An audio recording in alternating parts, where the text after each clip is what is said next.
বন্ধুরা, আমাদের এই পৃথিবীতে অনেক ধরনের মানুষ রয়েছে যারা বিভিন্ন বর্ণের, বিভিন্ন রঙের এবং বিভিন্ন মন মানসিকতার। আর প্রত্যেক মানুষের চিন্তাভাবনা আলাদা ধরনের, আর প্রত্যেক মানুষের নিজেকে দেখার ভঙ্গিও ভিন্ন রকমের। বন্ধুরা, কে কতটা সুন্দর সেটাকেই পরিমাপ করে। কি দেখে কাউকে সুন্দর বলা যায়? এক দেশে যে মহিলাকে সুন্দর মনে করা হয়, আবার সেই মহিলাকেই অন্য দেশে গুরুত্ব দেওয়া হয় না। বন্ধুরা, আজ আমরা এমনই কিছু সৌন্দর্যের বৈশিষ্ট্য সম্পর্কে জানবো যেগুলো আপনাকে অবশ্যই অবাক করে তুলবে। আপনি জানতে পারবেন সৌন্দর্যের সংখ্যা এক এক দেশে এক এক রকম। তাহলে চলুন বন্ধুরা দেখে আসি পৃথিবীর কিছু অদ্ভুত সুন্দরী মহিলাকে। লিপ প্লেট এমন্দা মুর্সি। বন্ধুরা, সৌন্দর্যের কথা যখন আসে তখন মুর্সির টাইল জাতির উল্লেখ হবে না, সেটা হতেই পারে না। এই উপজাতি মহিলাদেরকে কিসের ভিত্তিতে সুন্দর মনে করা হয় সেটা জানলে আপনি অবাক হয়ে যাবেন। এখানে সৌন্দর্যের পরিমাপ করা হয় আপনার ঠোঁট কতটা বাহিরে আছে সেটার উপরে ভিত্তি করে। এখানকার আর মহিলারা তাদের ঠোঁট বাহিরে আনার জন্য যা খুশি তাই করতে পারে। ঠোঁট বাহিরে আনার জন্য এরা এমন এক পদ্ধতি অবলম্বন করে, সেটাকে দেখে আপনি অবাক হয়ে যাবেন। দেখুন, তারা তাদের ঠোঁটকে বাহিরে আনার জন্য কিভাবে একটি মাটির প্লেট লাগিয়েছে যাতে করে তাদের ঠোঁট বাইরে বের হয়ে আসে। আপনি যে মাটির প্লেটটি দেখতে পাচ্ছেন সেটা খুব কম বয়স থেকে তাদের ঠোঁটের মধ্যে লাগিয়ে দেওয়া হয়। দেখুন এরা কিভাবে মাটির প্লেটকে তাদের ঠোঁটে লাগিয়ে রেখেছে। এদের ঠোঁটে প্লেট লাগানোর সাথে সাথে এখানকার আর মহিলারা তাদের অনুষ্ঠানে গান গায় এবং ডান্সও করে। এটাই তো এখানকার আর মহিলাদের বিশেষত্ব। এরপরে রয়েছে এলনকা টেকনেট। বন্ধুরা, এখন আপনাদেরকে যেটা দেখাতে চলেছি সেটা দেখে আপনারা অবাক হয়ে যাবেন। এটা সত্যিই অদ্ভুত। আপনি জেনে অবাক হবেন যে মায়ানমার মহিলাদের কাছে সৌন্দর্যের সংখ্যাটাই আলাদা, যেটাকে বলা হয় এলনকা টেকনেট। দেখুন এই মহিলাদেরকে তারা কিভাবে তাদের গলায় মোটারিং পরিধান করে নাই। আপনার কি মনে হয় এর পিছনে কোনো কারণ থাকতে পারে? এই মহিলারা কেন নিজেদেরকে এভাবে যন্ত্রণা দিচ্ছে? চলুন এর কারণ আপনাদেরকে জানিয়ে দিই। এর কারণ খুবই পরিষ্কার। এখানে সে সমস্ত মহিলাদেরকে বেশি সুন্দর মনে করা হয় যাদের গলা সরু। এদের গলা এতটাই পাতলা হয় যে আপনি ধারণাই করতে পারবেন না। এখানে তাদেরকেই বেশি সুন্দর মনে করা হয় যাদের গলা পেন্সিলের মতন শুরু হয়। এই জন্য তারা গলার মধ্যে ছোট থেকেই মোটা মোটা রিং পরে থাকে।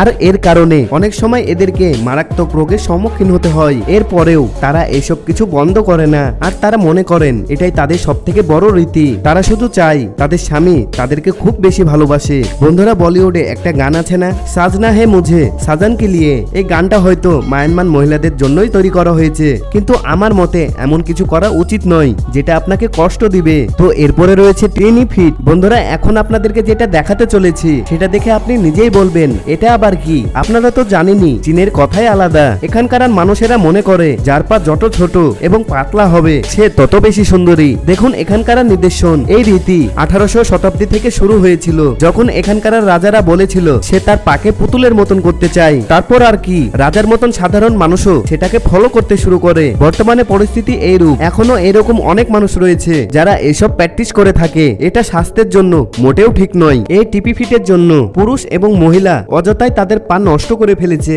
টিনি ফিটের জন্য অনেক মানুষকে অনেক ধরনের সমস্যার সম্মুখীন হতে হয়। অনেক সময় তাদের পা সম্পূর্ণরূপে খারাপ হয়ে যায়। কিন্তু এই দেশটির নাম হলো চীন। এখানে সবকিছু স্বাভাবিকভাবে চলে না। White skin. বন্ধুরা, এই সমস্যা আমাদের দেশে যথেষ্ট রয়েছে। এ দেশের সমস্যা সমগ্র এশিয়াতে ছড়িয়ে রয়েছে। হোয়াইট স্কিনের সমস্যা আজ থেকে নয়, বরঞ্চ কয়েক যুগ ধরে চলে আসছে। আমাদের দেশে চামড়া সাদা করার জন্য সব থেকে বেশি কসমেটিক্সের পণ্য পাওয়া যায়। অনেক মানুষ রয়েছে যারা তাদের ত্বককে সাদা করার জন্য অনেক ধরনের কসমেটিক এবং কেমিক্যাল ব্যবহার করে। এই সমস্যা শুধুমাত্র আমাদের দেশে নয়, বরং সমগ্র এশিয়ার সমস্যা। এই মহাদেশের যে কোনো প্রান্তে আপনি চলে যান না কেন, সেখানে আপনি ফর্সা হওয়ার ক্রিম দেখতে পাবেন। এই রোগ আমাদের মনের ভিতরে ঢুকে গিয়েছে, যা দূর করতে অনেক সময়ের প্রয়োজন। যে যত ফর্সা সে তত সুন্দর, এটা কিন্তু একদমই ঠিক নয়। এর সবকিছু শুরু হয়েছিল তখন যখন মানুষ ক্ষেত খামারে কাজ করত। তখন তারা সারাদিন রোদের মধ্যে কাজ করত, দাঁড়িয়ে থাকতো, ফলে তাদের শরীর কালো হয়ে যেত। এখনো সে মানসিকতা নিয়ে অনেক মানুষ বেঁচে আছে। তারা মনে করেন যারা ফর্সা তারা ধনী এবং যারা কালো তারা গরিব। আশা করি খুব তাড়াতাড়ি এই কালো সাদার পার্থক্য উঠে যায়। তো এরপরে রয়েছে আবান্তানি, ইন্ডিয়া। বন্ধুরা, এখন আপনাদেরকে ভারতের বন্য প্রদর্শন মহিলাদেরকে সৌন্দর্য সম্পর্কে জানতে চলেছেন। দেখুন এখানকার মহিলারা তাদের নাকের মধ্যে কিরকম দুইটি নকশা তৈরি করেছে। এটা দেখে যে কেউ বলবে এটা খুবই অদ্ভুত, কিন্তু এটা অদ্ভুত আপনার জন্য, সেখানকার বাসিন্দাদের জন্য নয়। দেখুন এই দাগ তাদের মাথা থেকে শুরু করে নাক পর্যন্ত অবস্থিত।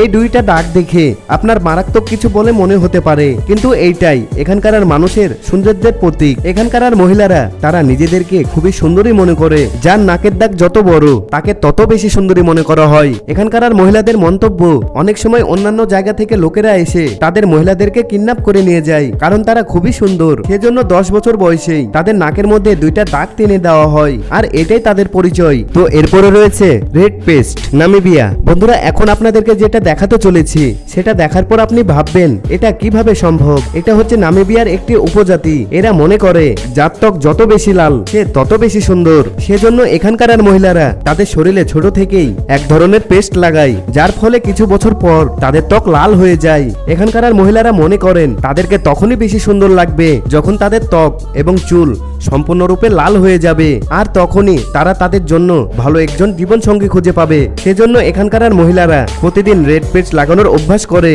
তারা প্রতিদিন রেড পেস্ট লাগিয়ে রোদের মধ্যে বসে থাকে যাতে তাদের চামড়ার রং লাল হয়ে যায়। বন্ধুরা, প্রত্যেক দেশেই সৌন্দর্যের আলাদা আলাদা সংখ্যা রয়েছে। বন্ধুরা, এই ভিডিওতে কোন ইউনিক বিউটিফুল মেয়েকে আপনার সব থেকে বেশি ভালো লেগেছে, আর এই মেয়েগুলোর মধ্যে কোন মেয়েটিকে আপনি বিয়ে করতে চান সেটা অবশ্যই কমেন্টে জানাবেন। এবং এই ভিডিওর দ্বিতীয় পর্ব দেখতে চাইলে আমাদেরকে অবশ্যই কমেন্ট করে জানাবেন। এবং ভিডিওটি ভালো লাগলে অবশ্যই একটি লাইক করবেন এবং বন্ধুদের সাথে শেয়ার করবেন। এবং আপনি যদি আমাদের চ্যানেলে নতুন হয়ে থাকেন আর এমন নতুন নতুন ভিডিও সবসময় পেতে চান, তাহলে এখনই আমাদের চ্যানেলটি সাবস্ক্রাইব করুন এবং পাশে থাকা বেল আইকনটি ক্লিক করুন। কথা হবে অন্য এক ভিডিওতে। সে পর্যন্ত ভালো থাকবেন। ধন্যবাদ।